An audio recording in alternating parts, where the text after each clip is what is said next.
Hey guys, it's Kristen with Right Realty and Design, and this is another episode of Questions with Kristen. Okay, the purpose of these really is to tackle some of the questions we're getting a lot, especially in this ever-changing real estate market we're experiencing. I think one of the topics kind of buzzing around right now is, are we going back into the market that we saw in 2007, 2008? A lot of you did not live through that time period or were not in real estate during that time period. I was.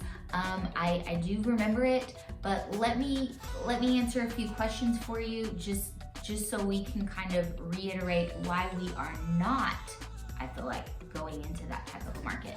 Back in 2007, 2008, they were doing a lot of what's called subprime lending, meaning they were providing a lot of loans basically for clients that maybe weren't fully approved or qualified in a traditional sense. And so there was a lot of sketchier loans going around during that time period, which led to a lot of foreclosures. We are not in that type of a market right now. What we are experiencing still is a very low supply of housing. Even with all the change, even with interest rates going up, our supply is about a quarter of what it was as a nation, as opposed to back in 2007, 2008. So we are at an extremely low level of inventory, and we're seeing a great influx of buyers, mainly due to the fact that about 5 million of you millennials are out there shopping for houses.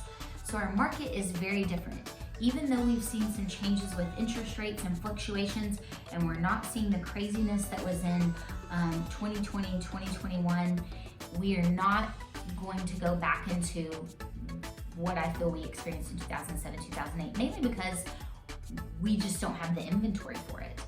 We need more houses to sell, and there's still buyers looking to buy houses. So hopefully this kind of debunks a little bit of that myth that I know we're seeing a lot. And I think there's a lot of outside circumstances, gas prices going up, inflation's at an all-time high right now. So there's a lot of pressures that we're feeling personally, and I think sometimes we bring that into other areas as well. So I think if we all take a step back, calm down a little bit, and realize our housing market is still great, especially here in good old West Texas, where things stay pretty calm and pretty steady. We have noticed a change, we have seen things slow down, but honestly, that's okay. It needed to go back to a more normal situation.